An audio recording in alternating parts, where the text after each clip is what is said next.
Buenos días.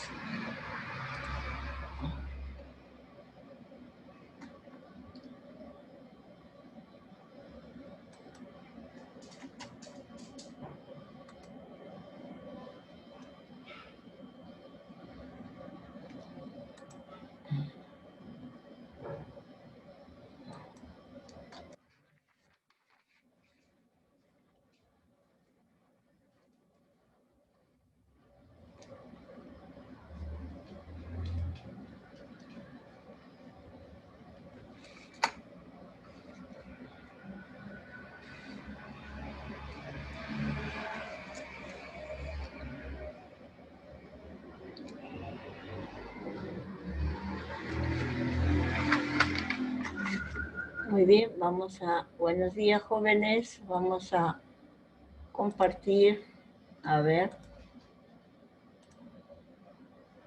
muy bien, ya están en el chat, listo, vamos ahora sí.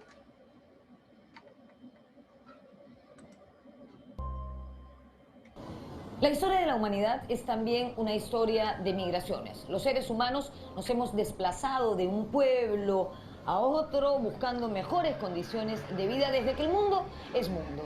Hoy, en nuestro país, nos encontramos cara a cara con este fenómeno. Hay muchísimos extranjeros que han elegido venir a vivir al Perú. Colombianos, argentinos, españoles y venezolanos. Sí, la migración venezolana es un asunto del que todos hablamos, algunos con temor, otros con empatía y solidaridad, y otros, felizmente los menos, con discursos xenófobos que son vergonzosos y deplorables. Sensibles a esto, hemos preparado un programa sobre la migración en el Perú. A lo largo de nuestra historia hemos recibido gente no solamente de Venezuela, sino de muchísimos países. Y no solamente hemos recibido gente, sino también hemos salido en masa a buscar mejores oportunidades para nosotros en épocas de crisis, sobre todo en la década de los 80. Hoy vamos a hablar de migraciones, sí, para tener un poco de perspectiva respecto a este asunto, para poder mirarlo quizás con una nueva luz. Vamos a hablar de las migraciones hacia y desde el extranjero, pero también de la migración interna, del campo a la ciudad. El fenómeno de la migración no es exclusivo de nuestro país, no, sino que es un fenómeno que ocurre globalmente. Estoy en el aeropuerto Jorge Chávez, frente a las puertas de embarque, y desde aquí les damos la bienvenida a este programa sobre la historia de la migración en el Perú. Soy Norma Martínez y esto sucedió en el Perú.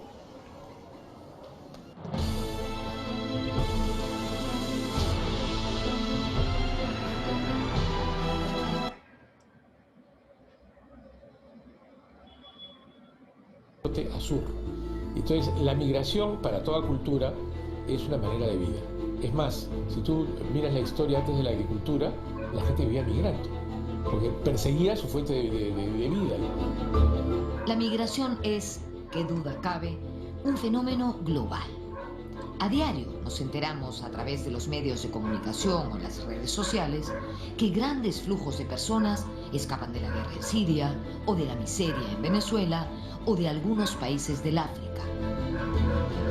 Incluso, alguien dijo que el último campeonato mundial de fútbol no lo había ganado Francia, sino los inmigrantes de ese país. Desconfiamos del que es diferente a nosotros. Y lamentablemente el mundo, por el tema de terrorismo y de inseguridad, acuérdate de septiembre 11 en Estados Unidos, en vez de ser un lugar más seguro, es un lugar más inseguro.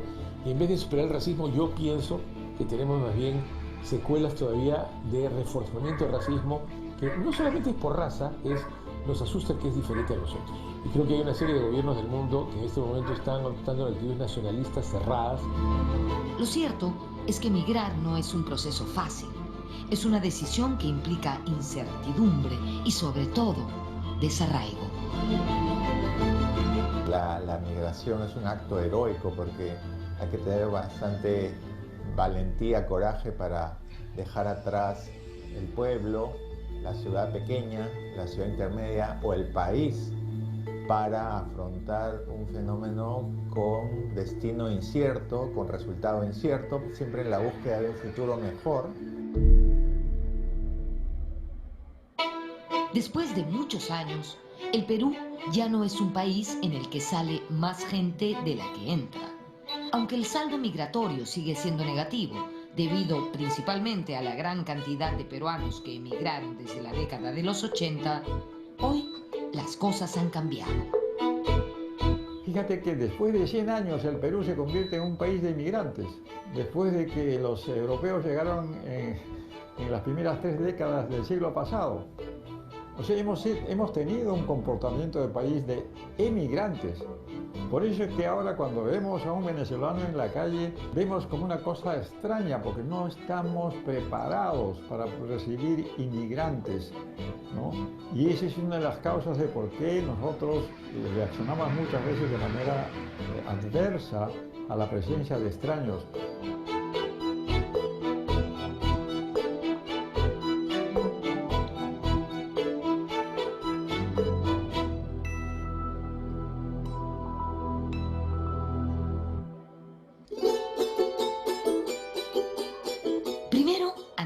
La migración interna, la que en su origen fue del campo a los centros urbanos.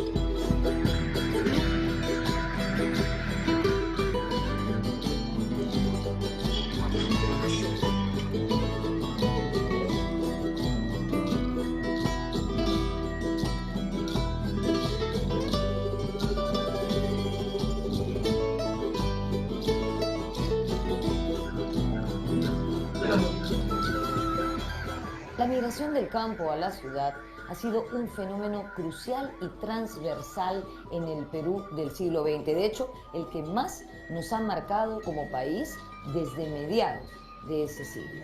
Hoy es imposible entender el Perú sin reparar en ese tema, el traslado de personas desde el campo, desde las zonas rurales, hasta la capital o a otras zonas urbanas del país en busca de mejores oportunidades. El famoso desborde popular, del que habló el antropólogo José Matos Mar en la década de los 80.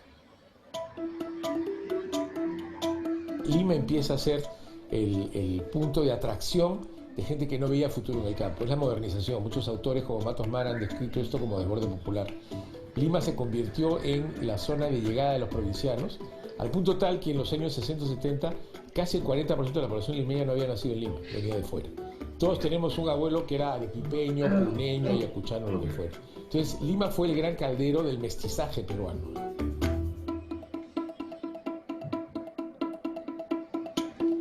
Hubo otras ciudades que también atrajeron migración interna, como el caso de Chimbote, bastión de la industria pesquera desde la década de 1960. Arguedas habla en El Zorro de Arriba y El Zorro de Abajo cómo hay este fenómeno tan importante. Chimbote, una ciudad industrial pesquera, es una ciudad linda. Viene mucha gente de Ancash, de las Sierras de la Libertad, a trabajar en la pesquería porque era una fuente de ingreso. Entonces, el dato es muy interesante. En los últimos 10 años hay 12 ciudades que crecen más rápido que Lima, como tasa de crecimiento. Lima sigue siendo el gran imán de atracción.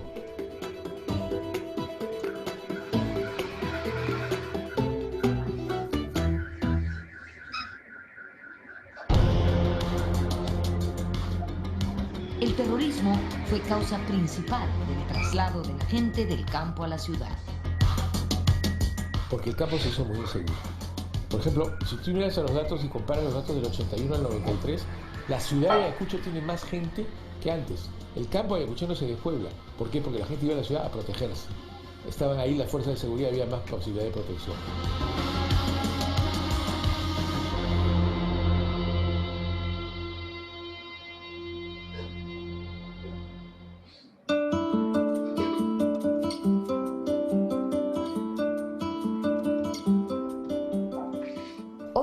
Ya bien entrado el siglo XXI, no podemos hablar de migraciones del campo a la ciudad, ya no. Según estudios recientes, las zonas rurales han quedado habitadas en su mayoría por personas mayores, que son las que menos migran. Otro fenómeno interesante es que la gente ya no migra solo a las ciudades, sino que hay un gran traslado de personas a la selva. Según un estudio de la Universidad del Pacífico, el departamento de Madre de Dios es el que más migrantes ha captado recientemente en términos relativos. ¿Por qué va la gente a Madre de Dios? Por la extracción del oro, una actividad que genera informalidad. Creo que no les he contado que estoy en la Biblioteca Municipal de Lima. Siempre les sugiero que se den una vueltita por este lugar porque es hermoso.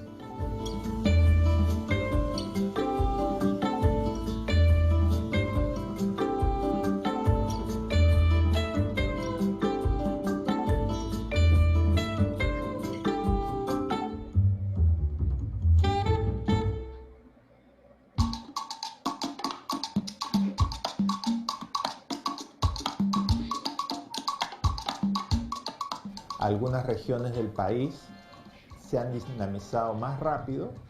Lima, algunas de las zonas costeras con todos los fondos de agroexportación, pero también la selva con toda su realidad formal, informal, legal e ilegal ha atraído también a muchos migrantes. Entonces, por ejemplo, encontré sorprendentemente que Madre de Dios en términos relativos era la que más población había ganado en este proceso de migración interna en la primera década de este siglo.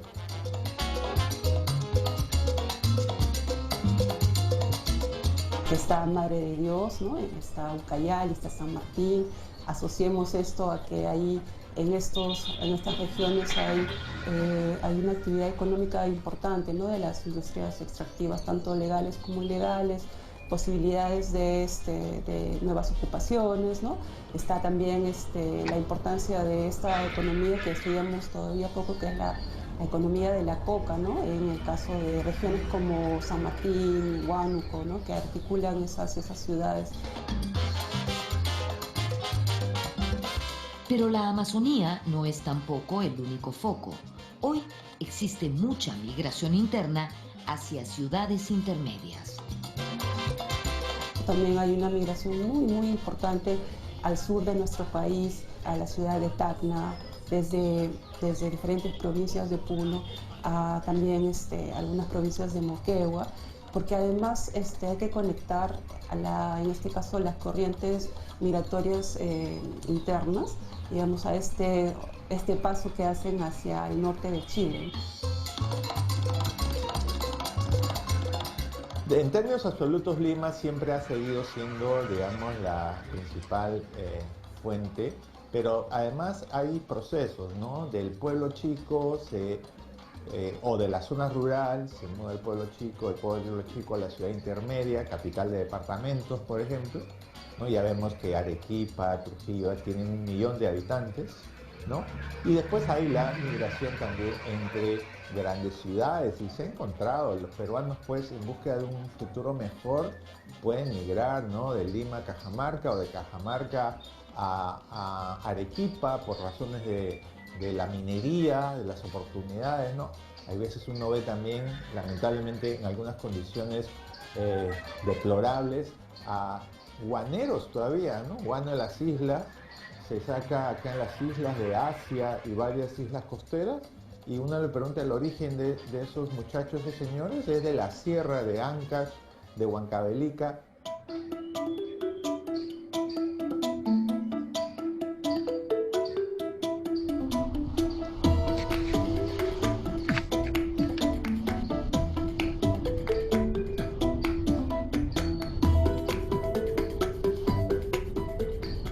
A lo largo de su historia, y aunque esta afirmación podría parecer no muy cierta, el Perú ha sido un país que no ha recibido grandes flujos migratorios del extranjero, si lo comparamos con otros países de la región, debido principalmente a su ubicación geográfica.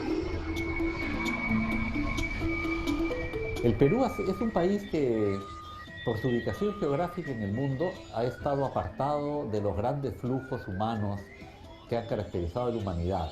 Estos flujos han ocurrido sobre todo del África, por ejemplo, al Caribe y a Norteamérica, y también de Europa hacia el lado atlántico del continente americano. Nosotros estamos en el lado del Pacífico, apartados entonces de estas grandes corrientes migratorias, por lo que hemos sido básicamente un país de demografía cerrada. Por eso nos ponemos tan chunchos en general cuando llega gente del exterior, porque no estamos acostumbrados por el aislamiento en el que geográficamente hemos estado.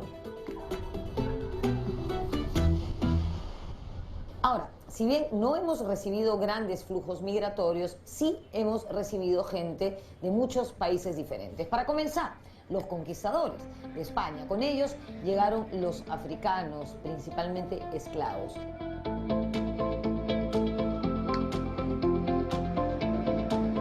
Nunca fueron más del 15 o el 20% de la población total. Lo que pasó con la llegada de los españoles es que hubo unas grandes epidemias y la población indígena, que se calcula en casi 10 millones de personas, se redujo a menos de 1 millón en un periodo corto de tiempo. Entonces, el problema que tuvo Perú en el siglo XVI y XVII era la falta de gente. Recién en los años fines del siglo XIX y principios del siglo XX empieza la recuperación demográfica del Perú.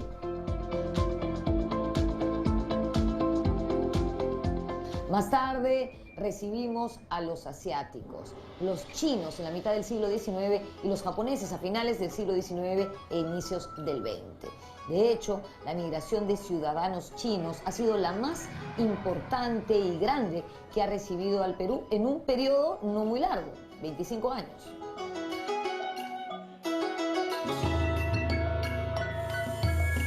En el siglo XIX, entre 1848 y 74, o sea, un lapso de un cuarto de siglo, llegaron aproximadamente 100.000 chinos, que en ese momento representaban como un 5% de la población.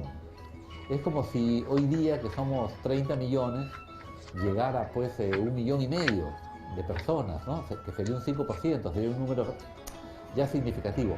Esa fue la situación en el Perú del siglo XIX, y hubo unas reacciones de xenofobia, de racismo, podríamos decir, acusando a los chinos de ser viciosos, por ejemplo, ser muy dados al consumo del opio, ser sucios, de manera que vivían en la inmundicia, y de traer valores, antivalores diríamos más bien, ¿no? Que no tenían espíritu cívico, que eran sumisos, apocados, de manera que mezclados con la raza indígena que tenía valores similares según la élite blanca, iba a ser una desgracia para el Perú, ¿no? A pesar de las dificultades, afroperuanos y chinos pudieron sobreponerse e integrarse en nuestra sociedad. Vaya que sí.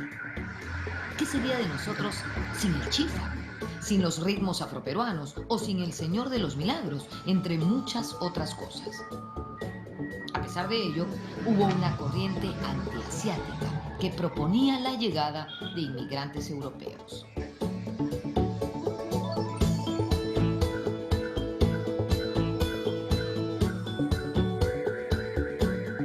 Proveniente de Europa hemos tenido mucha migración, pero aunque no lo parezca, no en grandes flujos. Tal vez la más importante ha sido la inmigración italiana, pero también hemos recibido alemanes y británicos. Desde otras partes del mundo, norteamericanos, las colonias árabe y judía. Y desde Sudamérica, no solamente venezolanos, sino también colombianos.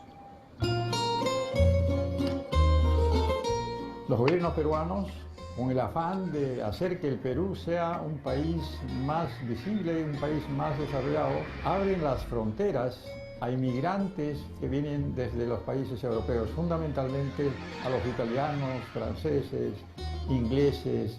Los españoles siguieron viniendo aún cuando después de la independencia del Perú, algunos palestinos, etc. Entonces, no llegaron en grandes cantidades como sí fueron hacia el sur, como Argentina, Uruguay, Brasil, el sur del Brasil, Chile, o la mayor parte de ellos se fueron a los Estados Unidos, ¿no?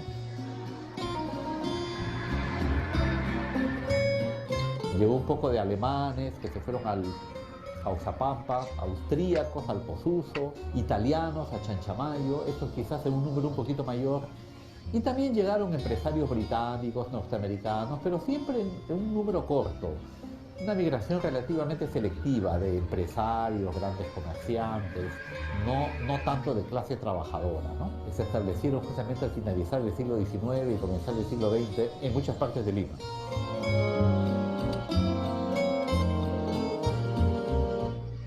Luego ya con la Primera Guerra Mundial llega la migración palestina, efectivamente, ¿no? Porque hay una gran conmoción en la zona de Europa del Este, del Cercano Oriente, y entonces van a venir muchos migrantes palestinos en estos años entre 1918 y años 30.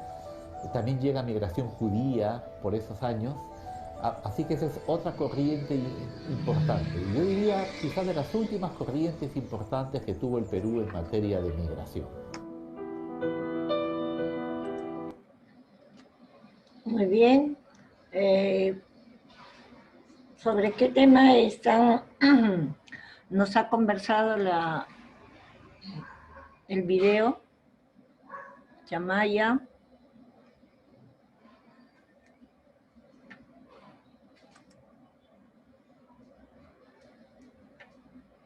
Chamaya, buenos días.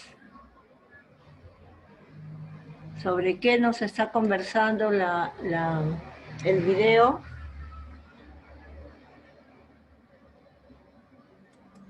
Se han ido. Se han ido.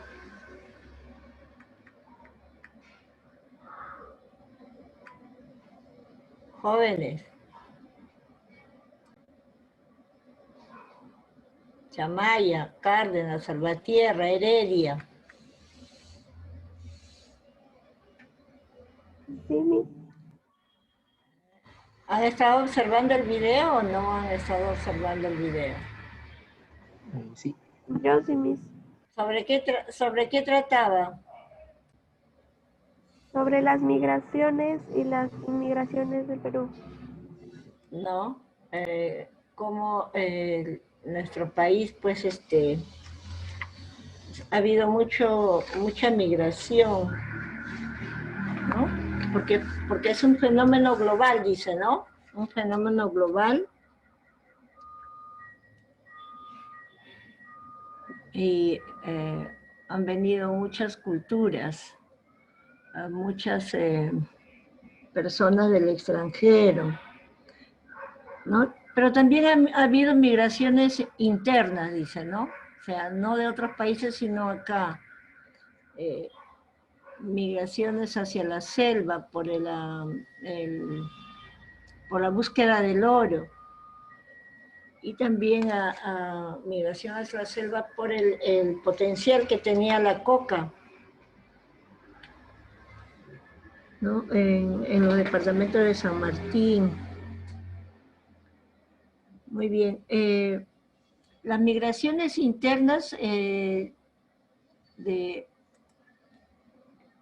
Ayacucho hacia Lima tienen la problemática del terrorismo, ¿no? La gente trataba de ir a un lugar más seguro, no en búsqueda de trabajo, sino ir hacia un lugar seguro, donde podía tener tranquilidad, ¿no? Porque pues allá en su pueblo el terrorismo estaba aniquilando a las personas, ¿no?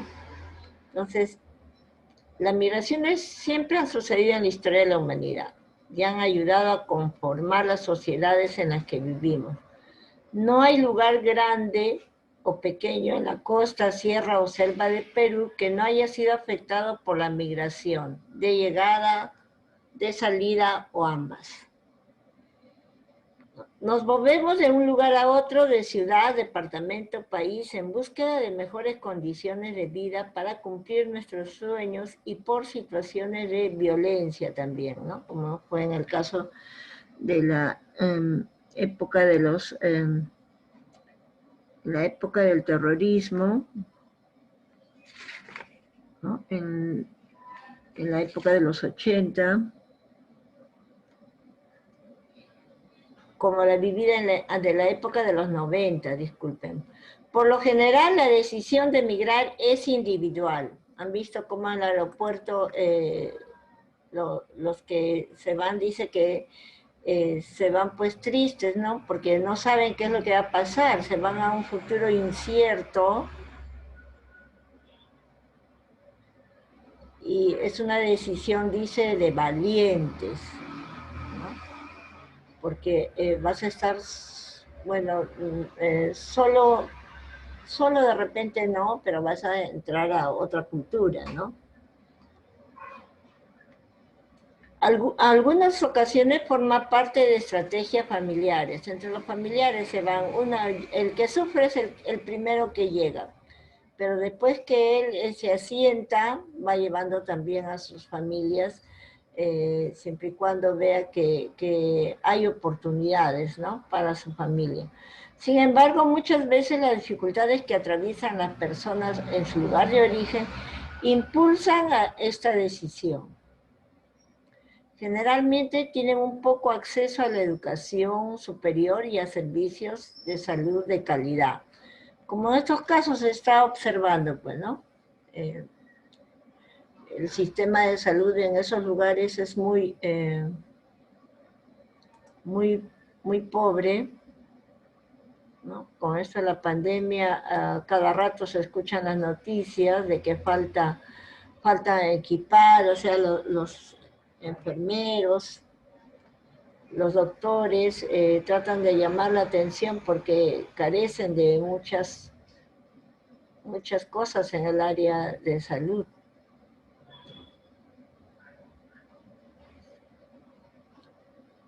También atraviesan por una situación económica precaria y cuentan con pocas oportunidades para desarrollar su potencial. Y todo ello se suma a la debilidad del Estado para impulsar el desarrollo local, ¿no? O sea, no hay, ahorita estamos, el gobierno regional, en muchos gobiernos regionales no se ha, el presupuesto que les han dado, que se les ha asignado, no lo han desarrollado en proyectos y está guardado, si no ha regresado a la caja fiscal del Estado, ¿no? Entonces, falta gerenciar ese dinero que el Estado les brinda a cada región, ¿no?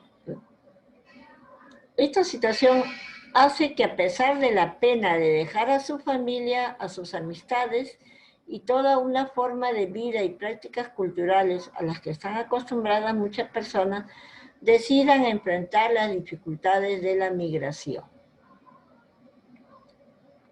Cuando se migra en grupos, como es el caso de la población venezolana que llegó hace 2 años en cantidad masiva, ¿no? Estos tienden a mantenerse conectados y ayudan a los que recién llegan a encontrar vivienda y trabajo, ¿no? En algunos casos migran 1 o 2 personas con las que se encuentran, tratan de que lleguen poco a poco otros miembros de la familia.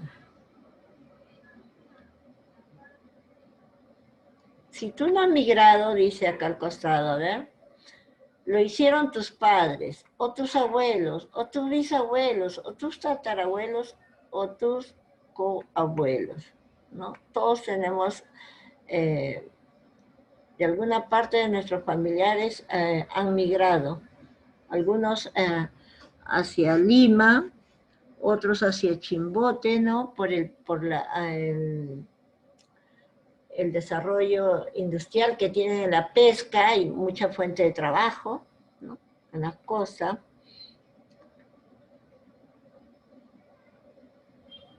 Cuando la migración es individual, quien migra trata de adaptarse a un nuevo espacio y de aprender lo que necesita para sobrevivir en ese lugar, ¿no? Porque no es por el lugar. Entonces, cuando es como que uno llegara de visita y tiene que adecuarse, adaptarse a un espacio muchas veces pequeño, ¿no? Y primero tratar de sobrevivir, ¿no? Hasta que vea la oportunidad en que pueda desarrollar mejor sus potencialidades y recién va a de repente ver otras cosas que que como persona la van a mejorar en su vivir. Durante este proceso de sobrevivencia tendrá que dejar algunas de sus prácticas culturales y podrá conservar otras, así como incorporar nuevas a su vida cotidiana. Claro, porque ya no está pues con las personas con las cuales comparte vivencias, culturas, ¿no? Entonces son otras personas de culturas diferentes, ¿no? Entonces conserva algunas, pero algunas ya no las practica ya. De cualquier manera, la experiencia migratoria cambia tanto a quienes llegan como a la población que las recibe. En este tipo de experiencia es muy importante la actitud de la población que recibe.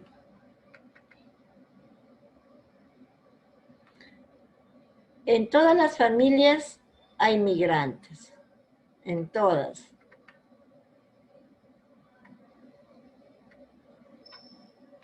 Muy bien, hay una historia que a ver, vamos a ver esa historia. A ver, es la historia de José Antonio, que llega como alumno nuevo en el salón.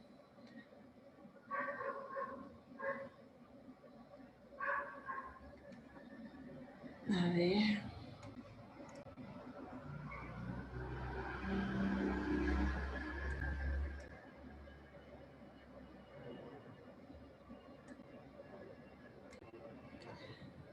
José Antonio ha llegado este año como alumno nuevo a una institución educativa en San Juan del Lurigancho, en Lima. Se sienta en la última fila del salón y habla poco en clase. En realidad solo habla cuando le preguntan directamente y nunca levanta la mano cada vez que dice algo. Sus compañeras y compañeros voltean a mirarlo y se escuchan algunas risas apagadas. La profesora Magali se ha dado cuenta de esta situación y al finalizar la clase lo ha llamado para conversar. Por suerte tocaba recreo. José Antonio le contó que había llegado a Lima hace pocos meses con su madre, padre y hermana menor de 10 años. También le contó que están alojados en una casa donde hay otras familias venezolanas. Que en su país su papá trabaja como abogado y que ahora en Lima todavía está buscando trabajo. Le dijo además que su mamá trabaja en un salón de belleza cerca de donde están viviendo y que su hermanita está yendo a la primaria. La profesora también le ha preguntado cómo se siente con todos esos cambios. José Antonio le ha dicho que extraña a sus amigos y a su enamorada, quien estudiaba en su colegio de allá. También que a muchas cosas son distintas a las que estaba acostumbrado. Cuando la profesora Magali le preguntó cómo se encuentra en el salón, José Antonio se quedó callado al principio. Luego de un rato le dijo que prefería no hablar mucho. La profesora le agradeció por la confianza y se quedó pensando en qué podría hacer para ayudar a que José Antonio se sintiera mejor en la clase y para que sus compañeras y compañeros pudieran aprovechar su presencia y aprender de otra cultura. A ver.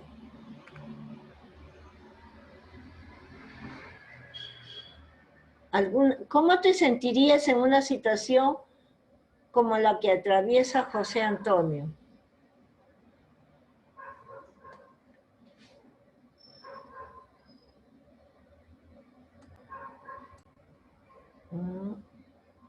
A ver.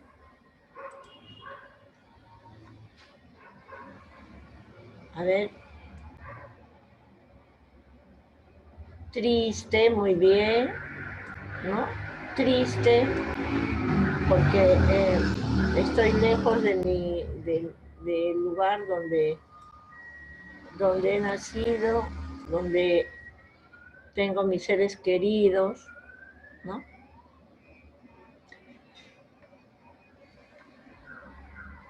Si fueras parte de la clase, gracias Heredia, si fueras parte de la clase a la que llegó José Antonio, ¿qué hubieras hecho al ver que las compañeras y los compañeros se burlaban de ti? De él, ¿no? De él, de la persona que ha llegado. Si fueras parte de la clase a la que llega José Antonio, ¿qué hubieras hecho al ver que las compañeras y los compañeros se burlan de él? ¿Qué hubieran hecho?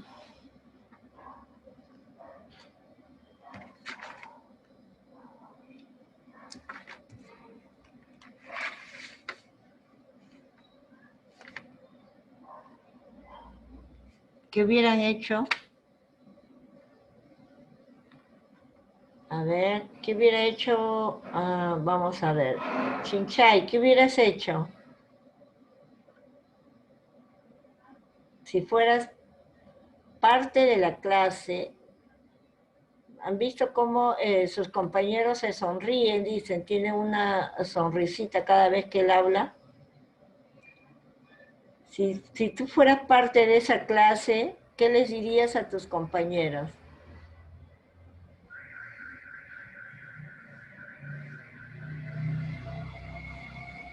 Chinchay, ¿qué le dirías a tus compañeros? Nuestra Chinchay. A ver, ¿quién está? Moquillaza, ¿qué le dirías?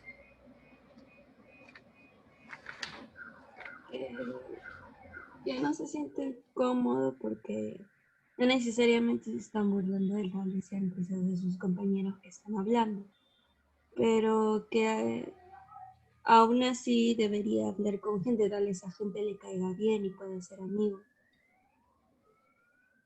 La pregunta es, ¿qué hubieras hecho tú si ves que tus compañeros se burlan de él?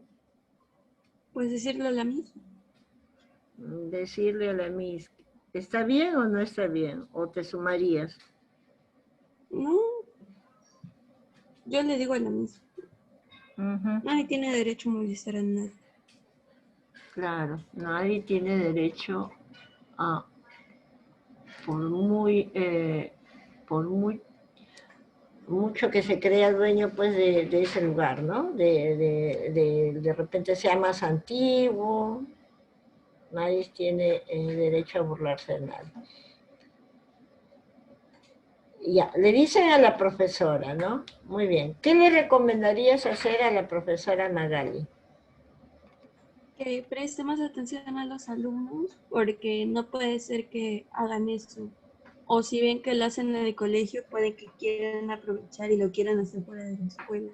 Y que citen a sus papás, porque quién sabe, tal vez le molesten a otros chicos de su barrio y eso no está bien. Claro, de repente no sucede solamente ahí, sino también en el lugar donde vive, ¿no? Que llame a sus padres y que le oriente sobre cómo deben de fortalecer